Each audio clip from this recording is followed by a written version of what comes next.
noite. Hoje no cenário político, a repercussão da visita de Bolsonaro à agenda do Rota 22 em Mossoró. E aqui no estúdio vamos conversar com Pedro Escócia, presidente do Sinduscom Oeste. Cenário político está no ar.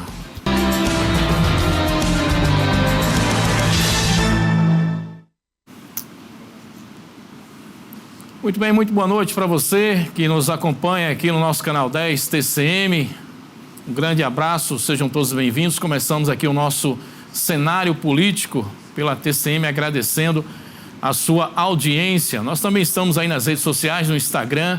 Confira lá a nossa página, né, @cenário político TCM, ou no WhatsApp 8802-8941, para você participar conosco, que o telefone já está na mão durante o nosso programa Cenário Político. O Novo Prachedes está tirando as férias aí, nós aqui estamos substituindo ele durante este período.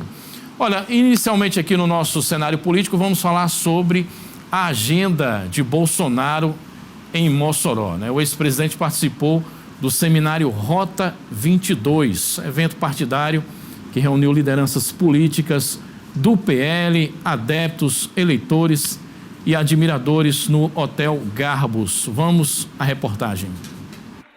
O seminário Rota 22 é um projeto do Instituto Álvaro Vale e tem o objetivo de fortalecer a direita no Brasil. Mossoró sediou um dos eventos. A principal presença era do ex-presidente Jair Bolsonaro, cumprindo a agenda pelo Rio Grande do Norte. No discurso, Bolsonaro destacou a importância de ter, na próxima eleição, pelo menos 50% da Câmara dos Deputados e 50% do Senado, ressaltando o fortalecimento do partido e da direita no país. Nós temos bons nomes para o Senado e Câmara Federal.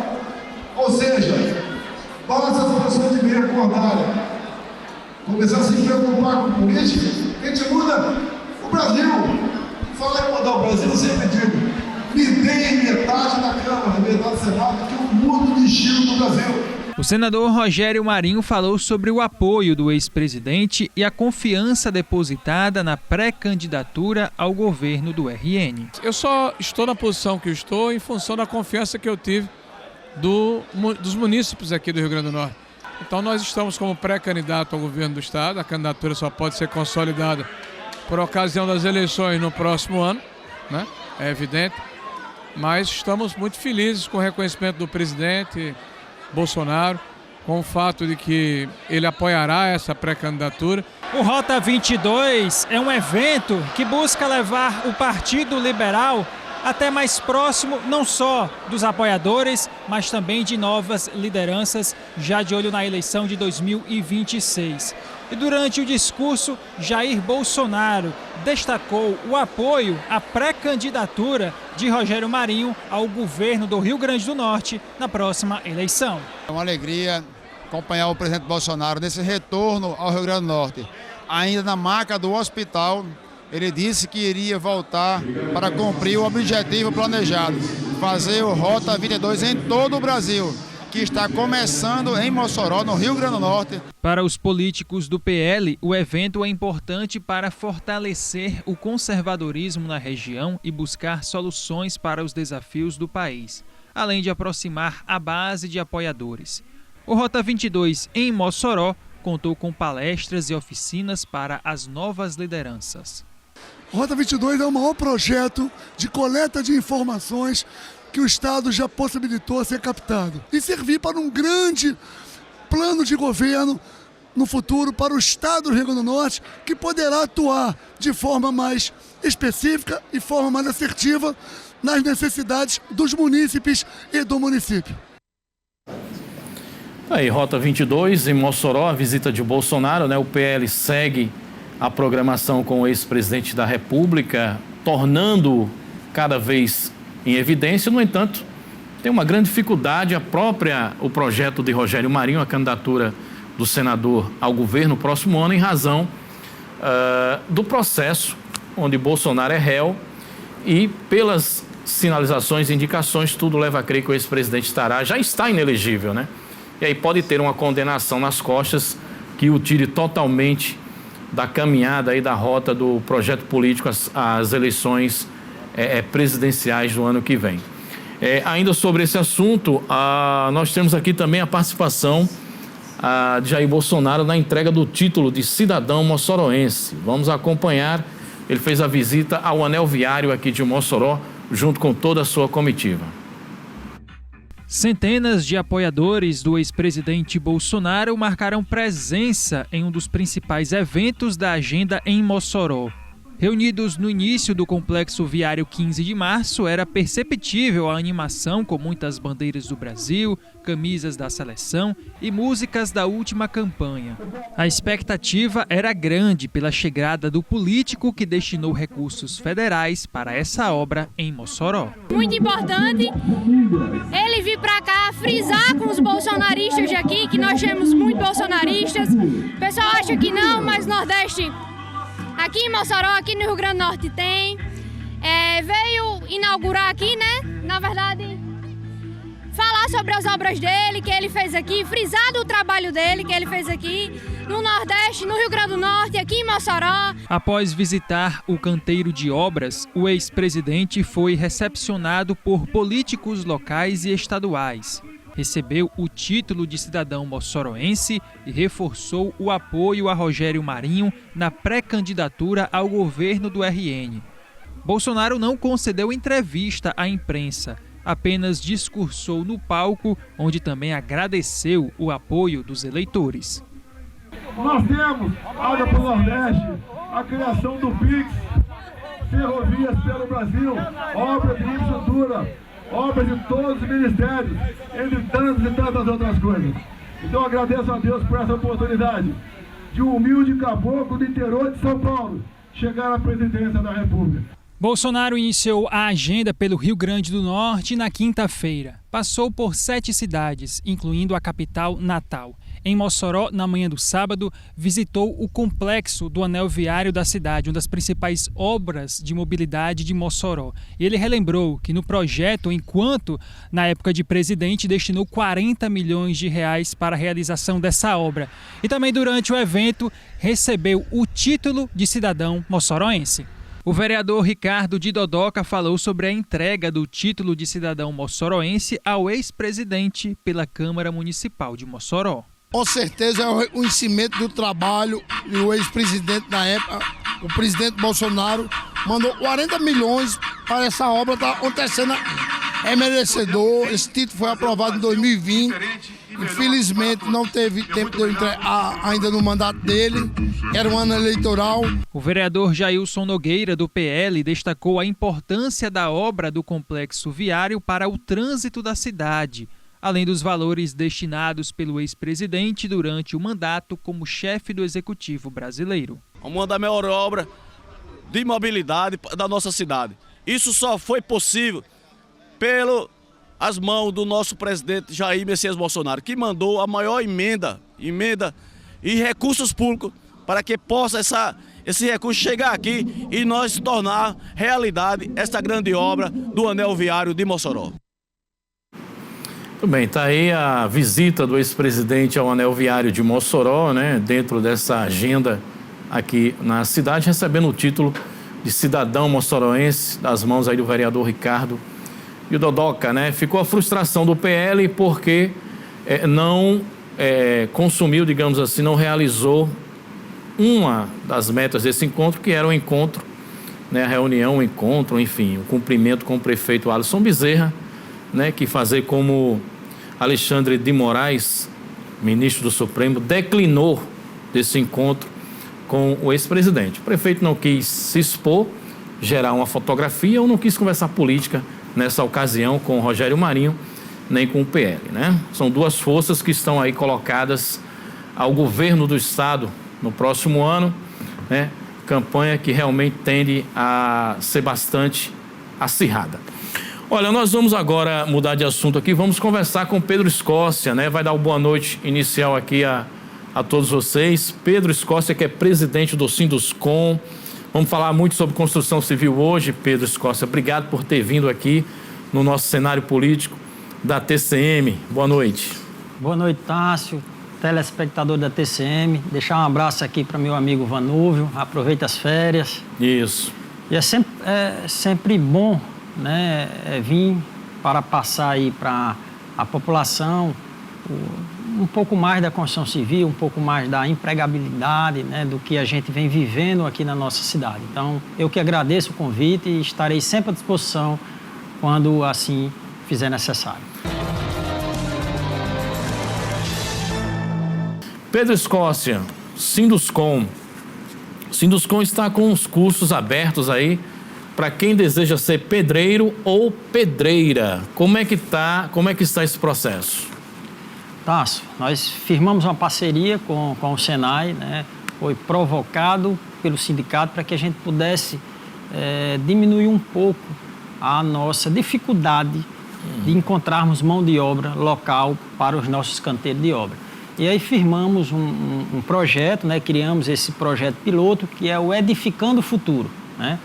Onde serão 2 turmas, a partir do dia 23 deste mês, uma turma matutina e outra vespertina, com 20 alunos cada. Esse curso ele é ofertado a toda a sociedade, é um curso gratuito, né? É um curso onde ele terá 2 semanas da parte teórica e mais 4 semanas na parte prática, né?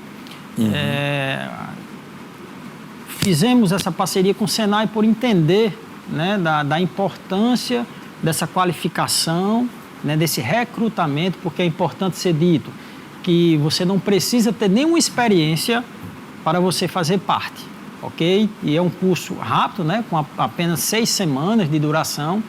E outro ponto importante é que você já sai empregado.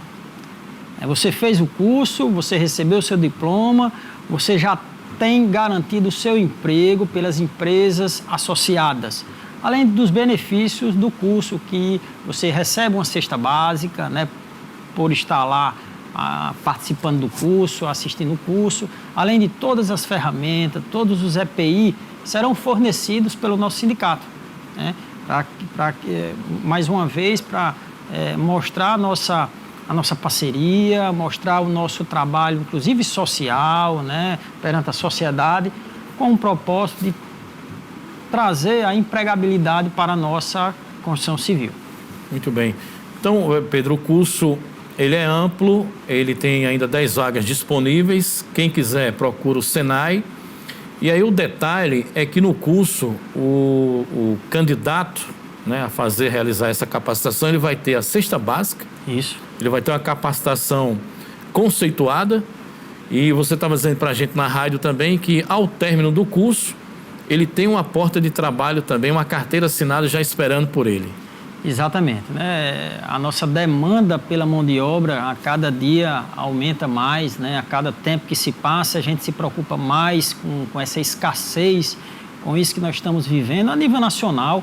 Mas o Sinduscom vem desenvolvendo trabalhos como esse, como outros que foram desenvolvidos ano passado, né? Que é o Banco de Talentos, onde a gente absorve atestados, né? Nós temos parceria com a Prefeitura de Mossoró, a Prefeitura de Tibau, daqueles que procuram ser empregado na construção civil, a gente absorve esses currículos e repassa para as empresas associadas. Então é isso mesmo, as vagas estão abertas, as empresas estão precisando de mão de obra, tá? E por isso dessa parceria com o Senai, para a gente qualificar e captar também aqueles que não têm experiência nenhuma na construção civil. É um fenômeno social desses tempos em relação à falta de mão de obra qualificada para o mercado da construção. E a gente conversava ali na rádio também antes, eu dizia o seguinte, que eu ouvi uma entrevista de um especialista, um economista, ele falava assim, quando um país está bem, a gente sente pela construção civil. Construção civil andando bem, sinal de que economicamente o país está pujante. E é um fato, né, Pedro Escócia? Por outro lado, o país se ressente desse vácuo, dessa falta de qualificação. Como é que a gente pode fazer uma análise aqui, uma avaliação sociológica desse panorama, presidente? De fato, a gente faz uma analogia que o termômetro da nossa economia está na construção civil. Sim. Né? Então, nós da construção civil somos o primeiro a sofrer qualquer mudança. É o primeiro impacto. O primeiro impacto somos nós que absorvemos. E o último também, né? Nós quem primeiro reagimos a qualquer coisa boa que se coloca no mercado é a construção civil, quem primeiro sofre é a construção civil. Nós vivemos momentos bons com relação a oportunidades de negócio, oportunidade de obras. Nós tivemos aí já por 2 vezes a atualização, a revitalização do programa federal do Minha Casa Minha Vida, o que oportuniza diversos outros negócios, né? Ampliou muito mais o leque de financiamento, a classe a ser atingida. Também nesses últimos 2 anos a gente vem, e esse ano ainda mais, né? Nós estamos aqui no meio do ano, mas a gente vê muita obra sendo lançada do governo federal, do governo estadual, do governo municipal. Linhas de crédito foram ofertadas para que os municípios pegassem dinheiro emprestado com a Caixa Econômica Federal, pelo programa Finisa, para ser colocado nos seus municípios. Então, a gente percebe que esses anos, né, a construção civil ela vem cada vez mais reagindo, cada vez mais, ainda não chegou no ideal. Mas essa reação é lenta, Pedro? A reação é lenta por alguns motivos. Um dos motivos é a burocracia, né? Para você ter noção, o Minha Casa Minha Vida foi revitalizado em 2022, em 2023, ainda está se contratando o que foi visto lá em 2023. Então, existe uma burocracia a ser superada, que aí a gente não vê uma mudança no programa e com 2, 3 meses depois as contratações. Não, você muda o programa, mas você passa o ano todinho para a Caixa se adequar à mudança do programa, os órgãos se adequar a toda a mudança do programa, para daí vir a contratação. Da contratação, nós temos que iniciar as obras para a gente ver o resultado. Aí vem um grande problema que nós estamos passando, Tasso, que é a falta da mão de obra. Isso é um problema que eu venho há mais de 2 anos colocando isso na mesa, dizendo isso nas nossas assembleias, levando para a Federação da Indústria, participando de reuniões, tive a oportunidade de ir a Brasília para o ano passado para um encontro nacional das indústrias, por meio da nossa federação, e só se vê falar isso no país. Em todos os setores há uma escassez crescente. É um sintoma nacional. É um sintoma nacional. E a gente tem que, de alguma forma, mesmo sabendo que isso é um problema nacional, mas a gente tem que, de alguma forma, se mover.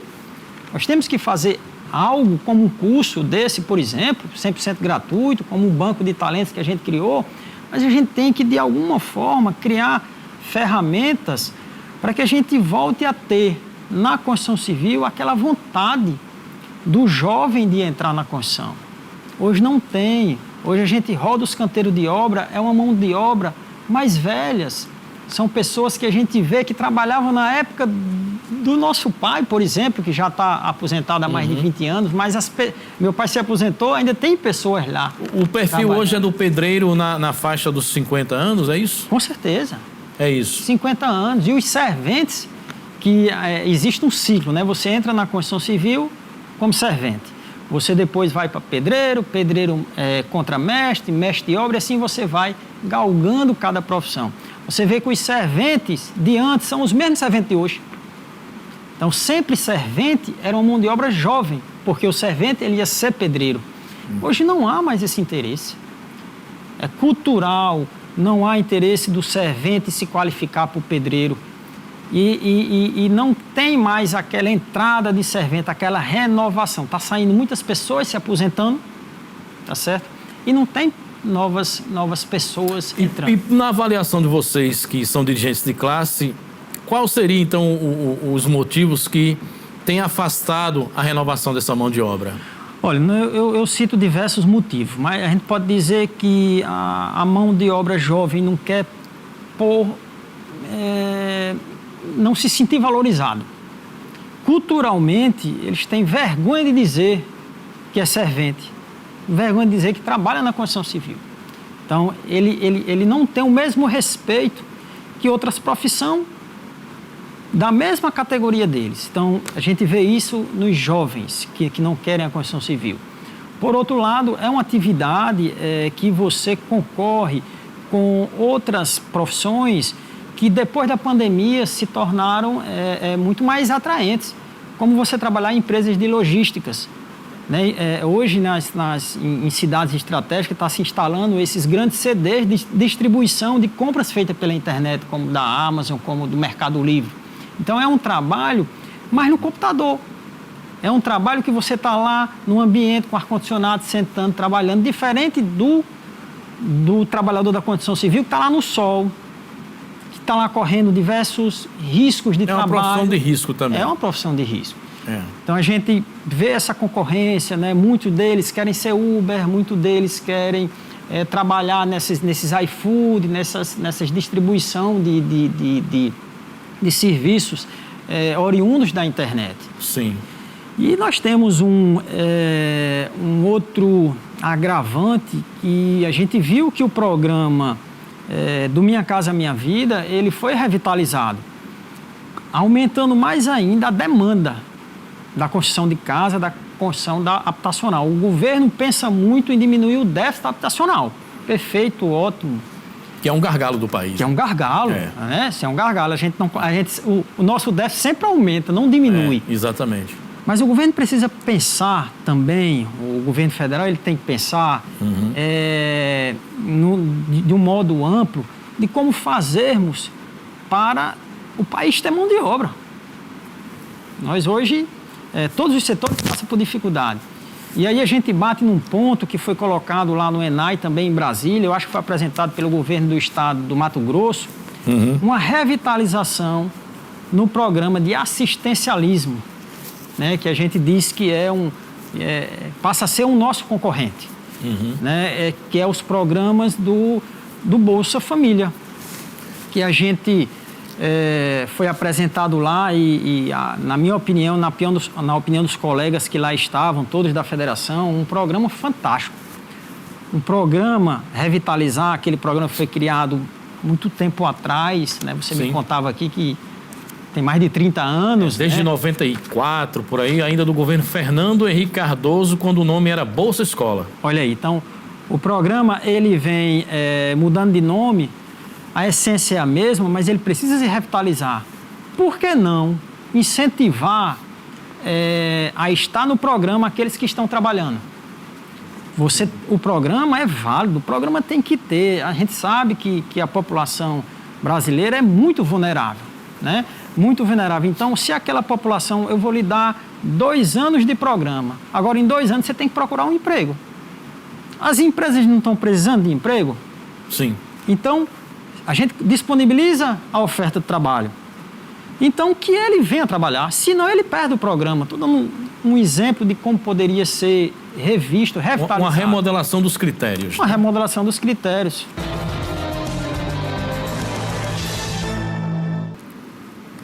Antes da gente retomar com o Pedro Escócia, tem uma denúncia da comunidade Curral de Baixo, aqui em Mossoró.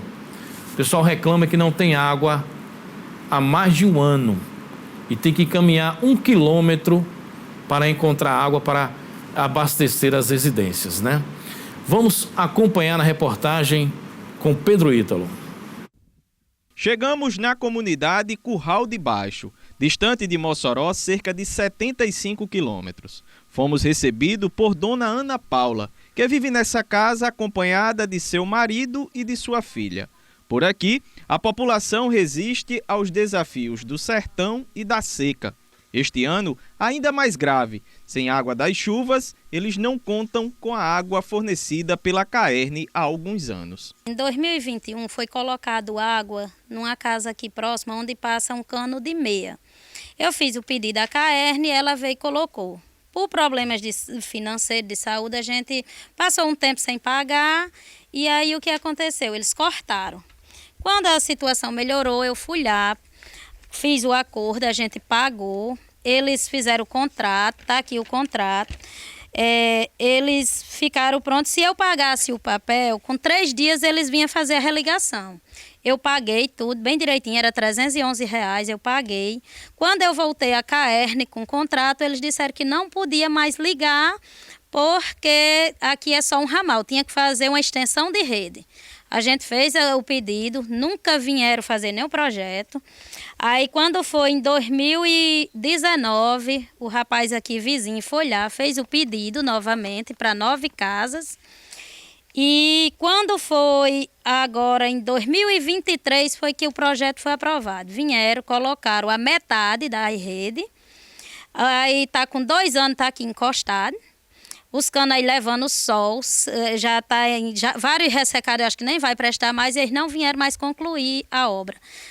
Segundo a CAERN, porque a gente tem que pagar uma máquina que custa 250 a hora, a mais barata que a gente encontrou, e como a gente é agricultor, a gente mal ganha para sobreviver. Imagine para contratar 12 a 13 horas de máquina para fazer um serviço que a CAERN quem tem que prestar para a gente não vai pagar. E a situação da gente é essa.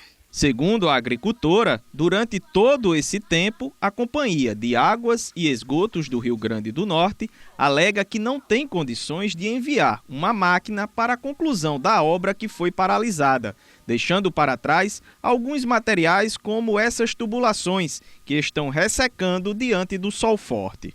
Diante dessa situação, para ter acesso à água, os moradores precisam recorrer aos vizinhos que têm alguma reserva ou providenciar o abastecimento trazendo água do rio, que seja de moto ou com auxílio de carroça. Para acessar o local não é nada fácil. Acompanhada de sua filha, que ajuda a levar os recipientes, Ana enfrenta 1 quilômetro de estrada precária, se equilibrando e em alguns momentos precisando que a passageira desça da motocicleta para que faça a travessia em segurança. Meu vizinho, ele nos ajuda muito, porque como são muitos idosos, ele vem na carroça emprestada do patrão dele e carrega água aqui do rio para casa e divide com a gente. Hoje, como é um dia que ele não pode vir porque vai trabalhar até de noite, aí eu venho na motinha, encho o bujão de 20 litros, aí eu sempre tomo banho, mas minha filha, e levo o balde para dar banho no meu esposo. Quando é de manhã, eu venho e pego outro para lavar os pratos e a gente traz a roupa para lavar no rio, para não gastar tanta água.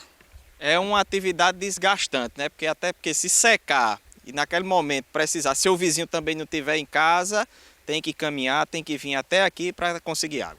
É 1 quilômetro que a gente vem para pegar água, já gastando a gasolina e correndo risco de cair, porque como você viu, devido a gente ter medo de andar só, eu venho com minha menina e já levo o balde da água junto com minha menina. O risco de cair é muito grande. Como você viu, as estradas também não prestam, são precárias, acabando com tudo que é transporte também. Enquanto o problema não é solucionado, a população sobrevive apenas no limite, desafiando barreiras impostas por uma realidade distante do que é necessário para se manter com dignidade.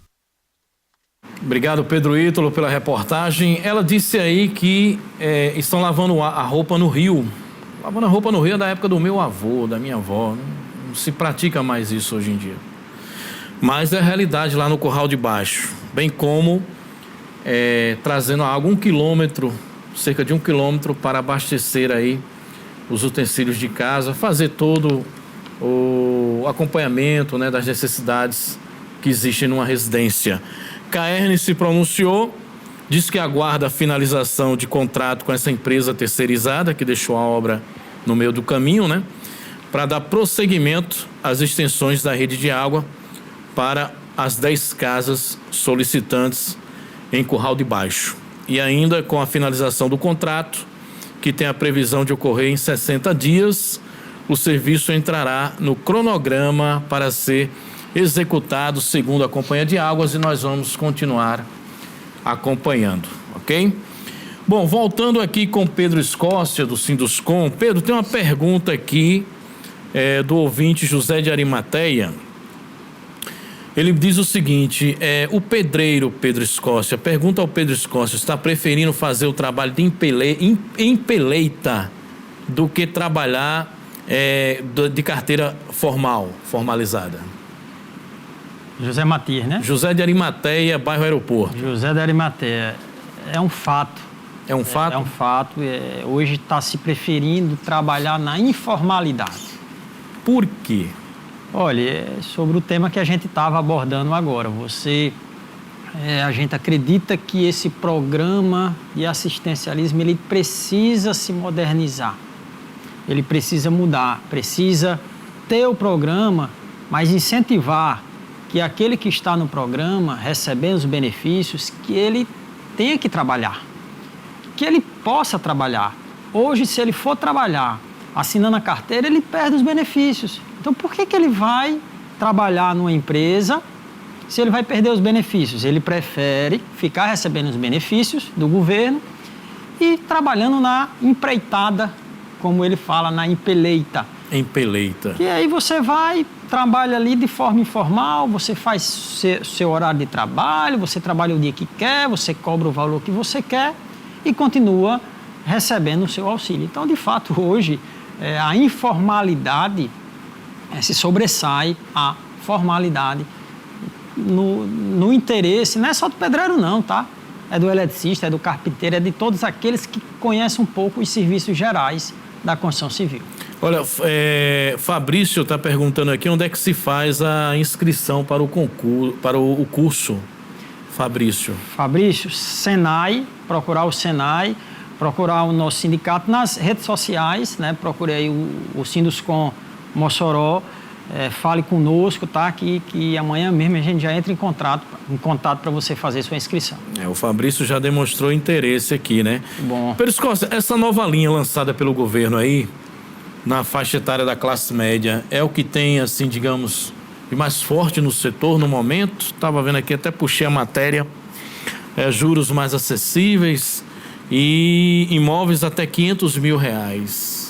Exatamente. Esse programa, essa revitalização, né, do programa federal aconteceu aí há uns 60 dias atrás, mais ou menos. A Caixa regulamentou e já está praticando há uns 30 dias atrás, que estendeu a linha de crédito, né, por meio do Minha Casa Minha Vida, com juros um pouco menor do que o SBPE, porque a gente tem que entender que nós temos duas formas de... A Caixa Econômica tem duas formas de emprestar o dinheiro, pelo FGTS e pelo SBPE. O FGTS sempre tem mais volumes financeiros do que o SBPE. Então, se tinha dificuldade para contratar um financiamento bancário de imóvel de 500 mil, é porque era pelo SBPE.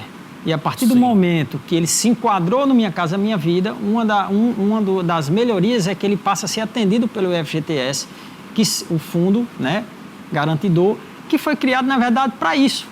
Sim. Para garantir habitação, né? E aí, essa é uma das vantagens. Então, existe mais dinheiro para se emprestar. Os juros um pouco menor do que o da linha do SBPE e a questão também de alguns benefícios, como se você comprar o imóvel financiado na planta, você tem benefícios com relação tributária, com relação ao ITIV, o imposto de transferência, né, que ele passa a incidir em cima do valor do terreno, da fração ideal de terreno e não do imóvel pronto, porque o imóvel não está pronto. Tá? E você compra o Minha Casa Minha Vida na planta. Então, você vai pagando ali juros de obra e você não paga a prestação à construtora. Então, de fato, o programa, mais uma vez... É uma oportunidade, né? O programa, mais uma vez, se revitalizou para melhor. Muito bem. Lembrando que essa faixa ampliada para quem ganha de 8 a 12 mil reais atende aí o pessoal da classe média. Pérez Costa, nós estamos chegando ao final do nosso cenário político, agradecendo sua participação, falando em nome da construção civil. 30 segundos, fica à vontade para deixar aí o seu boa noite e reforçar também o convite para quem vai fazer o curso e deixar mais algum esclarecimento. Tasso, uma boa noite a telespectadores da TCM. Obrigado pelas perguntas. Dizer que o nosso papel enquanto Sinduscom é de proporcionar, né, de fato, cursos, trazer ofertas para que essa mão de obra que está sem o emprego formal, que ela passe a ter relevância no nosso sindicato, que as empresas que ali estão são empresas pujantes na cidade de Mossoró, empresas que movimentam a nossa economia, e a gente entende que a construção civil é uma via de mão dupla, né? Nós precisamos dos trabalhadores, assim como os trabalhadores precisam das suas empresas. Então, uma boa noite a todos. Muito obrigado. Ok, nós conversamos hoje aqui no cenário político com Pedro Escócia, presidente do Sinduscom Oeste. A todos uma ótima noite. O cenário político volta amanhã às 19h20. Até lá.